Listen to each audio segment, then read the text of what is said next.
Welcome to Sales Velocity TV, where we pull back the curtain on how the top businesses in the world sell more with less resistance. Bringing over 50 plus years of combined sales experience and over 100 million in revenue generated, please welcome the hosts of Sales Velocity TV and two incredibly entertaining gentlemen, Andrew Cass and Aaron Parkinson.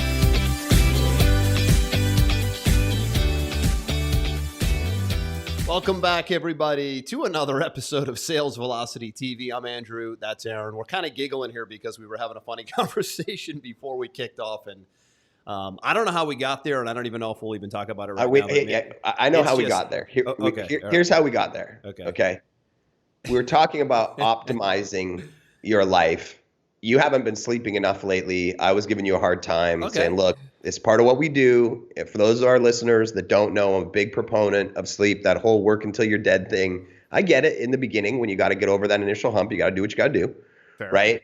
But you got to get back to some level of stasis, fairly quickly. And your body knows what it needs for sleep, right? My body used to need 9 hours.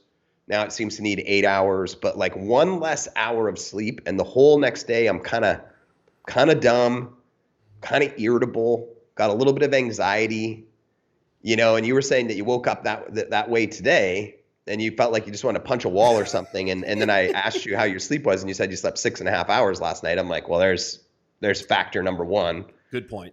Right out of the gate. So we started talking about optimization. Which, by the way, before you go on, and if you're new to the show, you're watching this for the first time, we tend to blend a lot of physical performance tips and ideas into the show because it all ties back to how you perform in business and how you sell in business. So stay with us here because some of these tips that we've tested over the years, especially me, more so than you, Aaron, a lot of them I give you because I studied this quite a bit, they really transfer beautifully into business and they help you feel better, happier, and perform better. So go ahead. Absolutely. Leads us to massage, right? I've already had a 1 hour personal training session this morning, right? Mm-hmm. Where I've just been hammered into the ground and sweat like crazy. And I feel CrossFit amazing. Or just like traditional one-on-one type stuff? Yeah, exactly. And so what we were talking about is Fridays, right? So on Fridays, I cut out at 1 o'clock Central and I actually have it blocked out in my calendar. It says recovery time. Yeah. And bi-weekly. Scheduled recovery time. That's great. Right? Because if not, people will put stuff in there or I will put stuff in there. Mm-hmm. So bi-weekly, I have a masseuse show up to my house. I get a 1 hour massage. Then I have to go shower all that oil stuff off. And then usually what I do is I meet up with a friend. We go have a beer or something. We end up talking business, but it's like there's nothing scheduled. I have dinner with my kids and my wife on Friday night. And I shut down at 1 o'clock on Fridays. And so it brought up the massage therapists, right? And I know where this is going, geez. Out of nowhere, you're like, do you use a man or a woman? And I'm like, well, by the way, guys, we're talking about for a massage here. So like Aaron and I are a big massage, like deep tissue sports massage, because we work out hard. And again, massage for blood flow overall is just tremendous. Yeah, I get so many knots, and it's sitting all day and just getting agitated and stressed. Like the body has to be worked. It's body work. Absolutely. Body work. Yeah, I think it's LeBron James who spends $1 million a year on just maintenance of his body. So he was saying like it's massage, it's stretching, it's nutrition, food, it's mindset, all, which makes total sense. But I'll tell you this, man, we did a show months ago on the dissection of Tom Brady and the TB12 method. I can tell you at the core of his fitness routine, 43 going on 44, still going.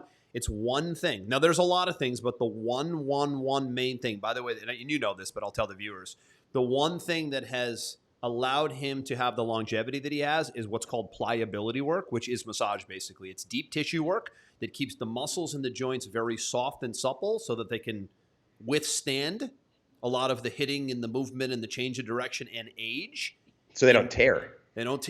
Softer tissue is obviously going to go the distance more than a harder tissue. So I'm a big massage guy. You're a big massage guy. All right, go ahead. What are you going to say? Well, you threw me off because you're very much like an A-type personality. I've known you for a long time. And you asked me, do I have a male masseuse or a female masseuse? And I was like, well, I have a female masseuse, of course.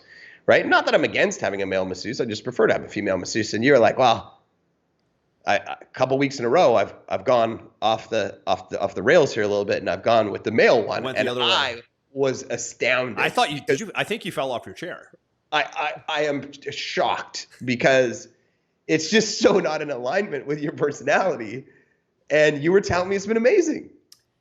We'll get onto the show here in a minute, but guys tend to always use female massage therapists because it's kind of awkward with a guy, right? I think it's just a comfortability thing, right? And most women, my wife gets massaged too, and most women prefer a woman also. So like a male massage, he has a very small niche of clients because most guys don't want to have a guy, and most women don't really want to have a guy, right? So it's kind of a tricky place to be, but my female sports therapist, my female deep tissue massage ladies, like 3 of them have either got fired or left the business that I go to. Maybe it's a sales prevention topic for today. We're going to talk about that in a minute, right? Can't keep their good massage therapists.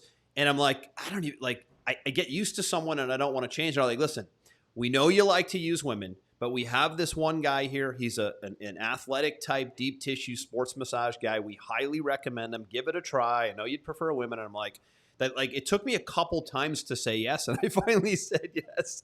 And I've had my last 2 90-minute deep tissue massages with a male therapist, and it's, that was a very big hurdle for me to get over. But the guy's phenomenal. It's just, you got to get past the stigma here, and guys don't like guys touching guys. I mean, let's be real, right? I was like, I don't even know you anymore. I was shocked, right? But you were like, and then we started talking about. But he's a pro. But this is a pro. Seinfeld episode. We started talking about the Seinfeld episode and the George Costanza, and it moved, and it was just going down just a rabbit hole. But if you watch Seinfeld, still, we show our age because we're in our 40s, and it was like the Mecca TV sitcom show in the 90s, and I'll never forget the episode when George Costanza went to go get his massage, and he had no idea it was going to be a man until he got in the room and he was laying on the table naked with a towel over him, and the guy starts touching him, and his whole body just fell apart. It was so funny, that episode of Seinfeld. But anyways, we digressed. It was, we like to kind of we're talking about sales prevention department. Sales prevention department's been something that we've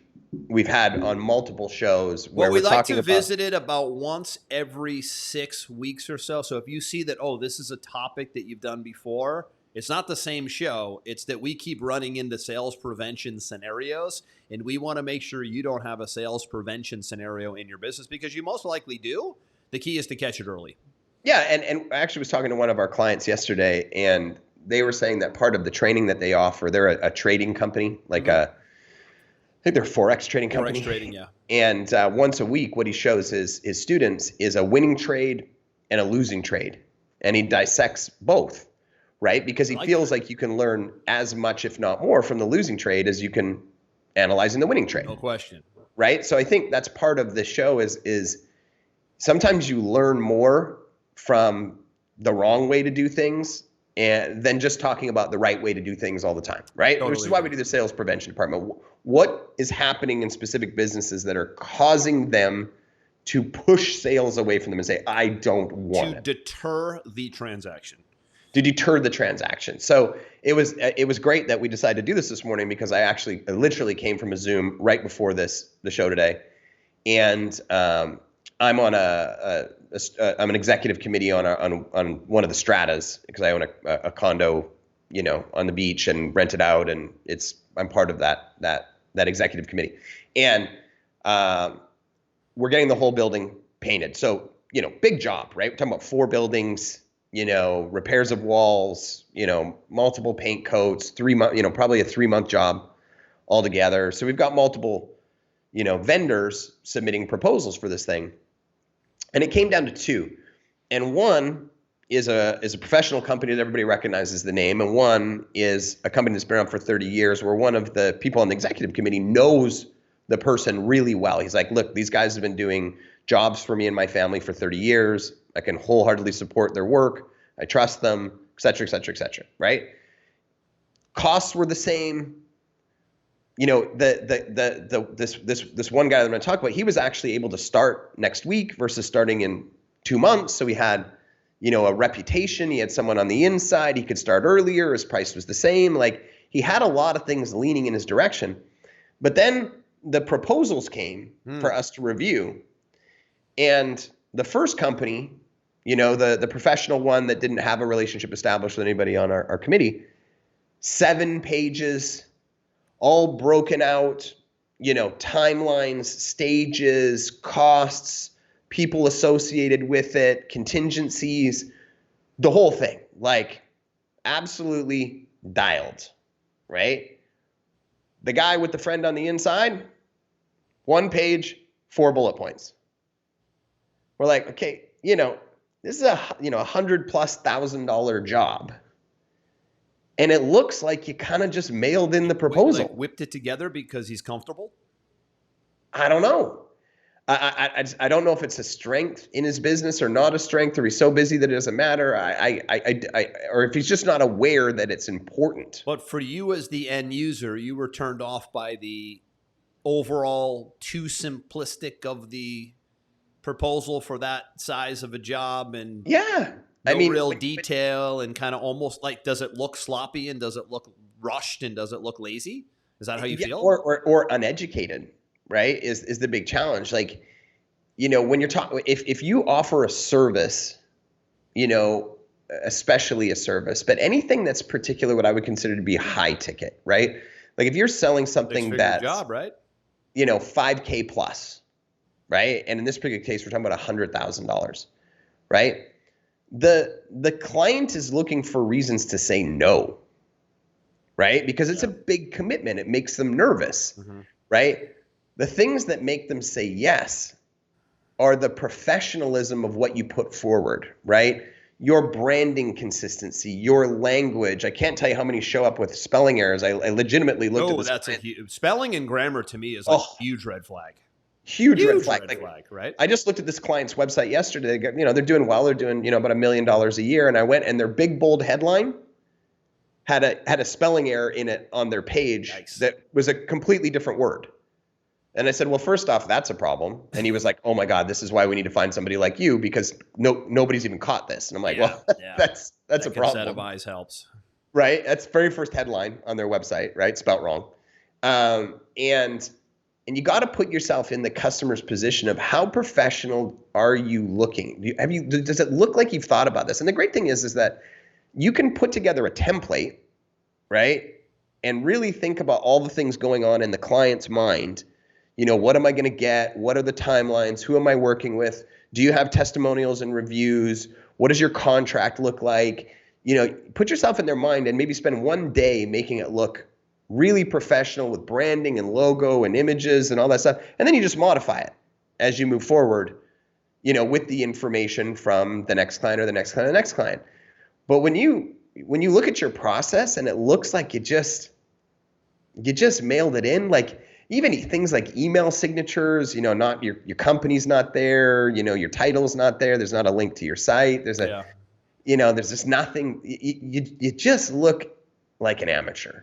Right. And it does prevent sales. And that's why we're here today. And listen, at the end of the day, every little touch point with the customer, you need to look at closely and make sure that there is consistency and congruency with the way you communicate, with the way you've branded your company, with the way, like you said, you sign off with the signatures and the company logos. Like your email proposal can't look totally different than like your website overview, and then your website can't look totally different than your brochure, because it's broken. It's broken messaging, broken imagery, broken design. All of that deters sales. A lot of times subconsciously. A lot of times they don't go, oh, you know what? Because he did this, I'm not going to buy. But in the back of their head, they're looking for, especially on a big ticket, especially high ticket, they're looking, even unconsciously, they're looking for someone to be very thorough, very organized, very elegant, and very professional, because that secures trust. And a lot of times it's unseen. They don't know that they're doing that, but in their head, they're thinking it. And that's sort of the psychology behind how you present everything that you do, including yourself. I mean, Aaron, you and I have young kids. I mean, my son is 10. My daughter's going to be 7. Your kids are now, teens. For 9, 14, 17. Yeah, so I know you agree. I'm a big believer in, listen, guys, how you present yourself.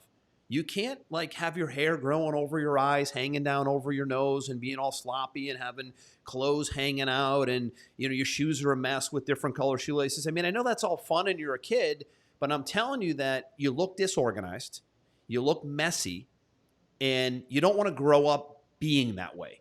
You can do it once in a while, I say, but your presentation is very messy. and very disorganized. And, I want you to look organized, and I want you to look like you care. And I don't force it. I'm not being a Nazi about it, but I want in their head that they need to show up a certain way in life. Because today, and you're not in America, we talked about this early, good Lord, the slippage and the looseness and the carelessness and just the overall presentation of the way people carry themselves today is an atrocity.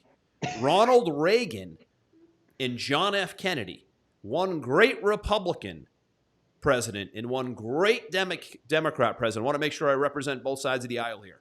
I mean, people love them on both sides of the party. There was a ton of respect. There was unity. There's always problems in a country, but you take this president and then the last president, and it's just like stuff is just all over the place. It's like, I mean, anyways, not to go down that path, but here's the thing, it's just right? The looseness and the carelessness just really gets to me. And opinions matter, right? Nobody wants to be judged, and we always tell our kids, like, don't be judgmental and, all of those good things, right? Right. But humans size humans up all the time. All the time, even if they don't know it. Right? You do it, whether you believe it or you don't. Mm-hmm. Everybody does it, right? It's almost like I think about, like, remember the movie RoboCop? That's a really old movie. But yeah, you're getting up there, man. You remember the movie RoboCop? Where, you're so much older than me that I don't.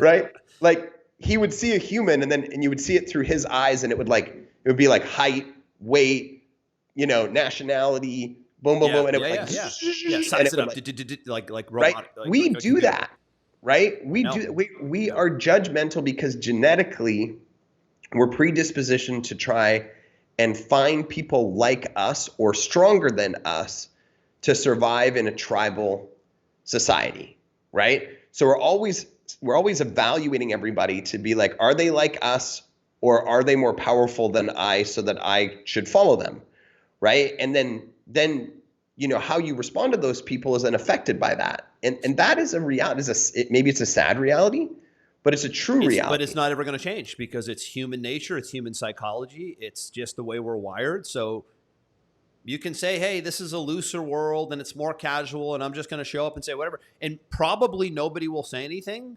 But nobody's going to say anything. There's no question many are thinking that you haven't put a lot of care and thought, and maybe you don't have enough respect for the environment you're in, whether it be the school, the job, the business. Because when you show up with your pants down to your ankles and when you show up with, like, your hair a disheveled mess and you want to, just kind of be all lazy and I don't know. It's just, I feel like it's a downward spiral and it spills into business quite a bit. Now, the point is it's business, right? It spills into business. But I think it starts at a young age. Like, I went to a high school, Aaron, where it was a private high school, so we didn't have to wear uniforms. And it was kind of a cool little in-between. You can't wear no uniforms, but no jeans, collared shirts mandatory.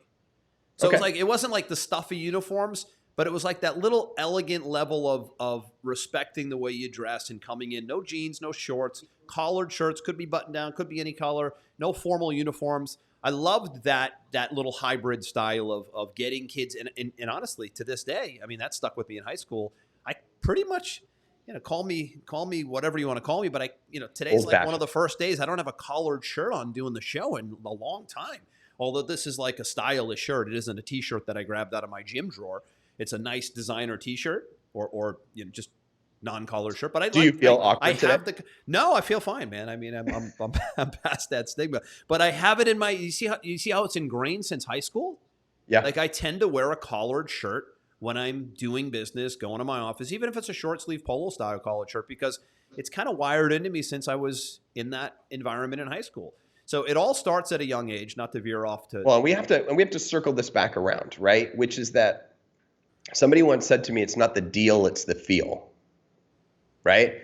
So this guy that proposed it today had a connection, price was the same, should have been a no-brainer, but that proposal, I said, this. You're repulsed by this proposal, huh? I'm repulsed. Really bothering you. I was like, this is amateur hour bullshit right here. Yeah. And he could be the best on the block, right? But it was the feel. I didn't like the feel of it, right? Feel matters, man. Feel matters. Right? And that's when it's are your emails branded? Are your fonts similar across your site to your emails to your whatever? Is there logos? Are they in your signature? Is your proposal done properly? Is your, how you dress, how you look? People are looking for a reason to say no. So you don't want to give them a reason to say no. You want to show up in whatever you do with that feel that says, I'm going to give you the best experience possible. And that just, that feel just eliminates the one variable that would make them say no, or maybe it's the one variable that puts you over top. It's one of the reasons why the Disney Corporation has always had the tagline, the happiest place on earth.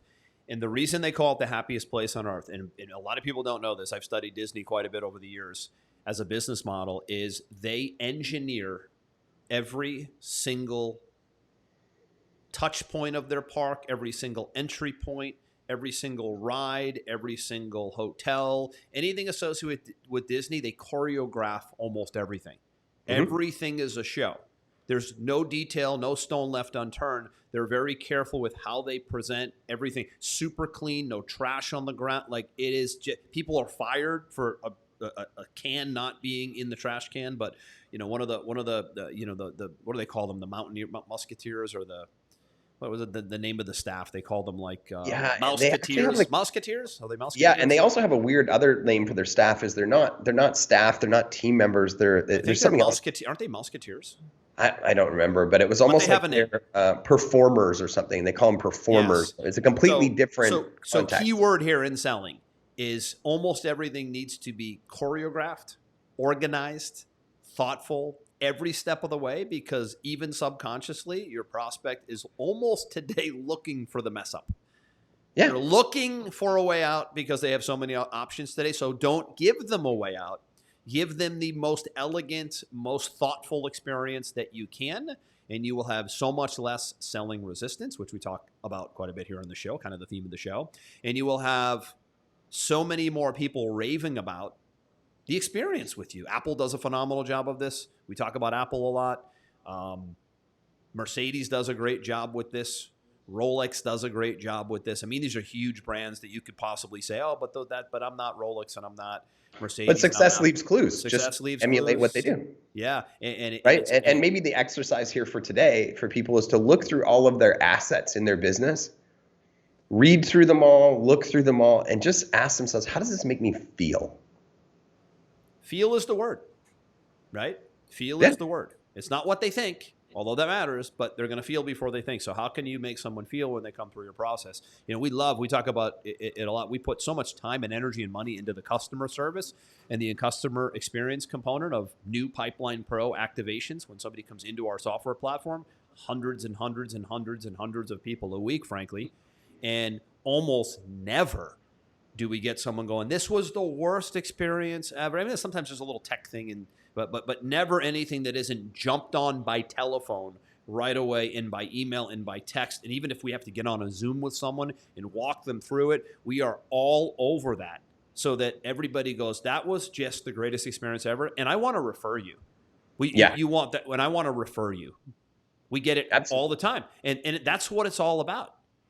Is making the people coming into your business, the new clients, the new customers, the new sales, feel like, wow, this was a great decision. Well, and let's take this a step further, and then I want to hear your example for today, right? Obviously, what we're talking about is the front end sale, right? True. It's creating the feel and the experience that doesn't give a person a reason to say no, that doesn't have a sales prevention department, situated in your business, right? But the goal of any business is as you're growing, your goal is to continue to increase your return customers, right? Mm-hmm. I've heard people refer to it as like the halo effect, right? So let's just say in your first year, your return customers are only 10% because everybody's new and they're cold, right? Like ideally what you want to see by the 5th year is like 40%, right? And people don't remember what they buy, they remember how they felt. Right? So if you're creating this consistency and this experience across everything, right? There's unlimited options of people to buy from these days. The only way to win the game of price battle is feel, right? Because somebody's always going to probably do it cheaper than you, but I can get a Dell computer for $200. But when I get one, I feel like, this is trash, right? Like, compared to my iMac, I'm like, oh, I feel. Dell used to be the premier player back in the 90s. That was a absolutely device, right? Before, right. My wife says when we go into places that we just don't feel right, she uses the term itchy. This place makes me itchy. Itchy, yeah. Yeah, itchy. She's like itchy, scratchy, right? Itchy. And I want I will pay more for the experience than I will to save money, because I don't want to feel itchy when I buy something, right? That proposal today made me feel itchy. I was like, what is that? Yeah. Yeah. I mean, especially in the bigger the number, the more important this is. You can get away with some things on small ticket stuff, but hey, treat everything big. Yeah. Treat everything big. Treat everything big, because it leads to bigger. Even if you start small with a small transaction, it leads to bigger. And if you're messing up the customer experience on the way in, then they're closed-minded to doing bigger and better and more things with you. Give an example from a great client of mine, super guy. He's an attorney here in Florida, patent attorney, been a client of mine for, probably 8 years, 9 years now. He's on the Inc. 5000 list. It's been amazing to watch his company go from, a few $100,000 a year to a few million a year to probably $6-7 million this year, Inc. 5000 list. And, they do so much right, but once in a while I catch something that they're doing wrong. And that's why I'm there. I'm there as a second set of eyes to see what they don't see. That's what good consulting is. So if you don't have advisors and consultants in your business to be a second set of eyes, to see the things that you don't see because you're too close to it. So it's an objective set of eyes. It's really an important set of eyes. That's why Tiger Woods has like 9 coaches. Tom Brady has like 4 coaches. CEOs of companies bring in guys like Tony Robbins to be a second set of eyes for how they're handling themselves and their mindset and their people and their organizations. It's why they spend money, or invest money, I should say. Better word, not spend. Invest money on coaches and consultants. But in this business, I work with him on his sales process and his operations and his marketing and things like that. That's my area. That's my lane. And they were running into a problem where their sales guys, team of about 4 or 5 guys, what we noticed, first thing, the way we got to this was because they noticed that their appointment show-up ratio was trailing off. It's all about booking an appointment, learn about the patent, and get a patent search done, get it sold, right? But what I noticed was the sales guys were also the ones who were taking the incoming calls and booking their own appointments. So the sales guys were becoming appointment setters, and they didn't even realize it. They were setting appointments for themselves and then doing sales for themselves. You and I both know what follow-up looks like with that. I mean, a lot of administrative. So they were out of their lane for a long time, setting their own calls and then doing their own calls and then following up with people that didn't show up and then taking the incoming calls and putting people on the calendar and making this. It's tiring just talking about. A sales professional needs to only be selling and having great quality conversations with a prospect. What we did is we instituted the setter-closer model, which I know you're familiar with, where we put new people in place to take the incoming calls, set the appointments with the advisors, better positioning for the advisors too. It's kind of weak. It's kind of weak when you're setting your own appointments and you're taking the incoming calls and making the outbound calls and then calling about the cancel calls and then calling to get someone to reschedule, all to book with me. It's like, man, that guy has too much time. It's almost like, are they short-staffed and short-handed and low on funds? I'm not so sure I trust this organization right now. So we installed 2 sets. Feel good. Yeah, I don't feel. Yeah, you don't the feel again, right? So we installed 2 setters. I said, have to have your sales guys out of the setting.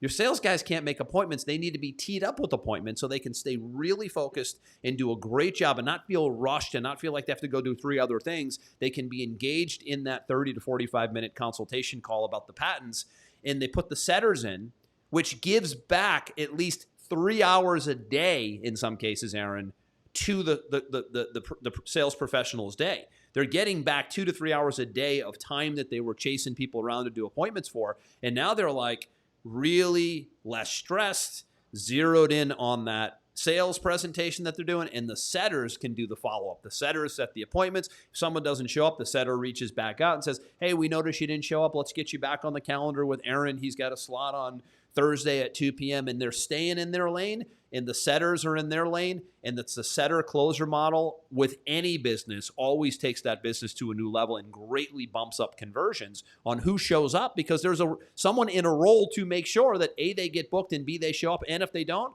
we're going to chase you down to get you to show up. A sales guy can't be doing that.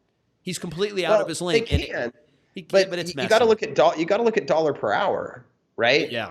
If you've got a salesperson that's really, really good, let's just say that they're closing sales at a rate of $200 per hour, in your organization, why would you want to have them doing a $20 an hour administrative work, right? And that's not talking down on the administrative. That's just looking at math, right? Is I want that person fresh, ready, hungry, turned on, ready to go, right? To make sales. And focused on the specialty, right? A setter is a very important role. I told them, I said, listen, your setter is the concierge hostess that when you go into a restaurant, it's the first person you see. They have a bubbly, outgoing personality. They make you feel welcome. You're glad you came, and they're that first impression. That's a different kind of a role in most cases than a salesperson who is more in a consulting role, listening to the client, kind of feeling out where their pain points are. Dissecting it, creating a hypothesis. Right? Two different skill sets. Not one is more important than the other. That's a synergy that when you get that setter-closer model right, it will transform your business. Conversions immediately bump back up. Yep. And have you seen the results? Listen, if appointments are down, you're preventing sales because mathematics says the more people that show up for an appointment, the more sales you can make. If less people are showing up, obviously less sales, right? So that was a sales prevention component that we overcame. Absolutely. And what I would love to see, and I know we have a lot of people who listen to the show, watch the show, et cetera, I would love to hear from some of our viewers and some of our listeners where they've experienced a sales prevention department. Leaving a comment on some of the shows, et cetera. I mean, I love reading through these and using them as material for these shows. So if you've got an experience where you've run into a serious sales prevention department at a business, leave a comment, share it with us. I'd love to read through it. Absolutely. So salesvelocitytv.com, you can leave a comment. That's where all of our shows are. That's where all of our recordings are. You can access the show by radio there as well. You see all the download platforms. And also on the Facebook page where we're live right now on Fridays is Sales Velocity TV public Facebook page. Plenty of spots to leave comments there. Just say, I have a sales prevention story that you guys will love because they're often entertaining. They're fun. I have a story that I think you guys will love, and we will have our social media management and publishing team that produces the show reach out to you and have you tell them the story, and we will absolutely. Maybe in the future we'll start to bring them on. Yeah, we'll bring them on and interview them. Yeah, I can tell you what we're going to be doing in the future here. So if you've been watching our show for a little while before we wrap today, it's kind of the Andrew and Aaron show, and that's the way we designed the show. I felt that there was, and I guess this was a business decision on my end, but you were cool with it. You're just a down and out, cool with everything kind of guy, I guess, right? But I said to Aaron, listen, let's not be like every other show and just be a guest show.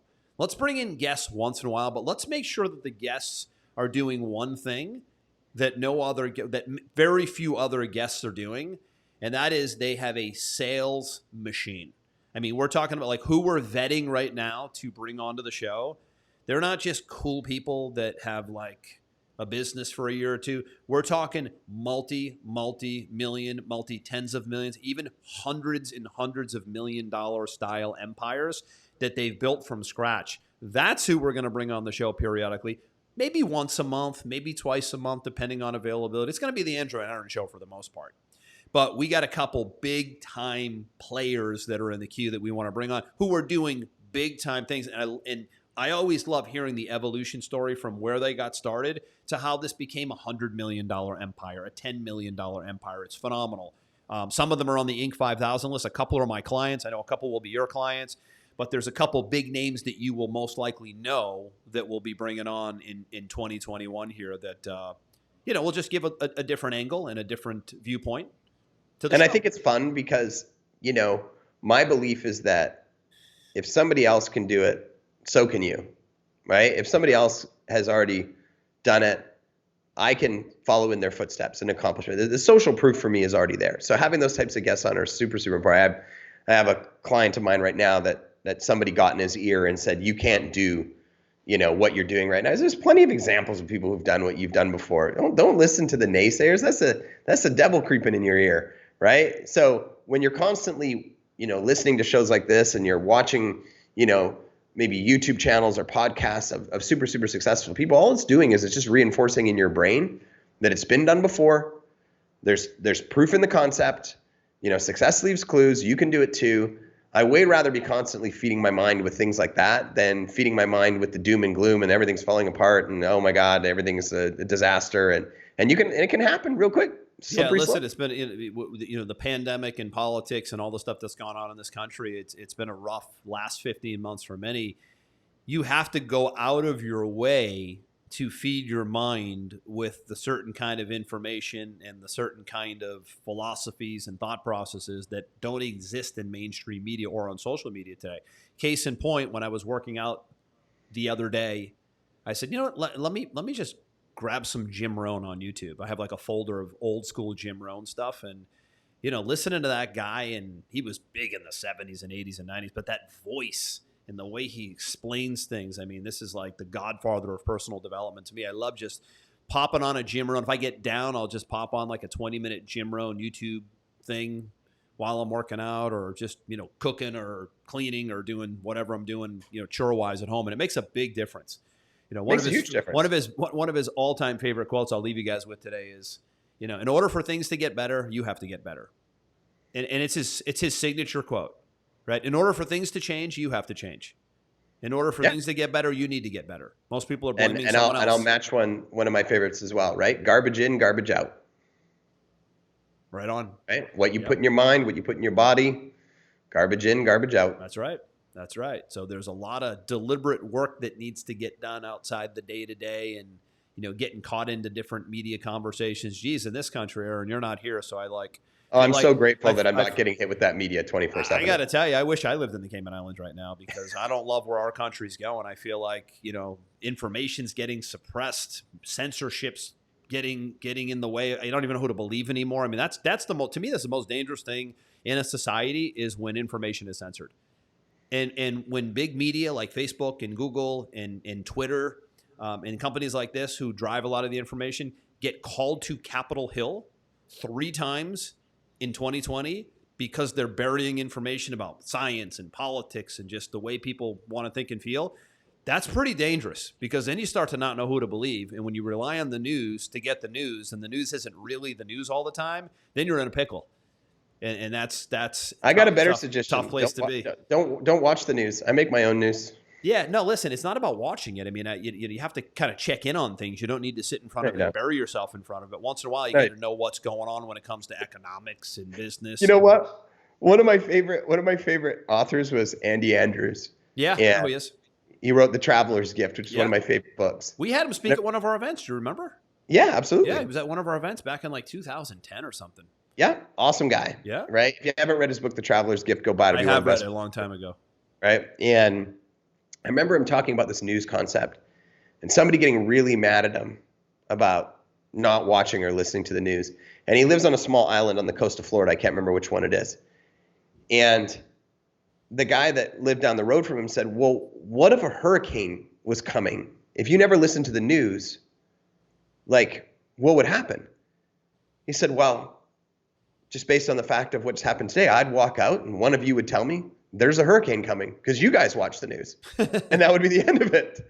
Right? He said, I don't need to be plugged in to things that you want to be plugged into because if it's big enough, somebody's going to tell me about it. He said, but all the small minutia, day-to-day, clickbait and trying to get day-to-day stuff, probably not as much. But you need a big picture overview of how the world is operating as well, because you don't want to be completely ignorant and naive to what's happening either, right? You have to kind of be plugged into. For me, I like to be learning. I'd like to be plugged into economics. So for me, CNBC is always my go-to channel because it's strictly about companies going public, CEO interviews, and just what's going on with inflation, what's going on with stocks, what's going on with commodities. That's important economic news that as a business owner you want to know because you can make adjustments in business depending on trends in economics. I guess I don't consider that news. I consider that business. I don't know, business news and mainstream news are not the same thing. Thank God for that channel. They just don't get roped into all the politics and all the drama. They just report on it and then they're back to like, okay, this company did this, or here's a new innovative product, or here's the CEO of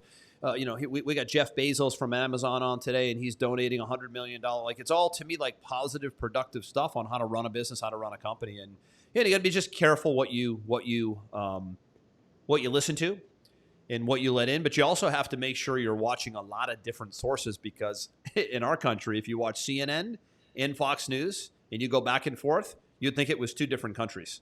Literally, two different countries. So you got to watch them both, and then you need to pull back and go do your own independent research, and then you have to be intelligent enough to make your own decisions. It's a lot of work today to watch the news in America, Aaron, is my point. It actually takes, it's like going to school. It takes work. Too much time. It's not a high ROI activity. I like to plug in and pop in for 10, 15 minutes here and there on both sides just to kind of see what's going on and see if there's anything that I need to know or that I need to adjust or make some decisions. But mainly due to the pandemic, because you got to kind of keep an eye on what's going on with the health stuff and if there's anything that we need to know about. So, but anyways, sales prevention is a real pandemic. It is an epidemic. And it can slip into a business and spread like a cancer if you're not careful. So you always have to be vigilant for these sales prevention scenarios in your business. We're going to bring it back to you every, 4 to 6 weeks or so. You will see this sales prevention department episode where Aaron and I share any of these issues that have either happened with us as consumers or with the many, many clients that we work with where we see them sometimes for them and correct them for them and share them with you on the show. So good one here today, Aaron. That's Andrew. No, this is Andrew. That's Aaron. That's Andrew. See, it's the whole mirror thing. I'm Andrew. That's Aaron. Hope you enjoyed this sales prevention department episode here today. We're back same time, same place, live in the Facebook group every Friday. If you get us on the podcast, awesome. Let us know if you love the show. Let us know what you want to see for topics. And all past episodes are over at salesvelocitytv.com. We will see you on the next show. Aaron, I'll talk to you soon, my friend. All right. We hope you enjoyed this episode. Sales Velocity TV is powered by Pipeline Pro, the ultimate all-in-one sales pipeline management and marketing automation platform that makes all others obsolete. And we can prove it. Take a tour at gopipelinepro.com. See you on the next episode.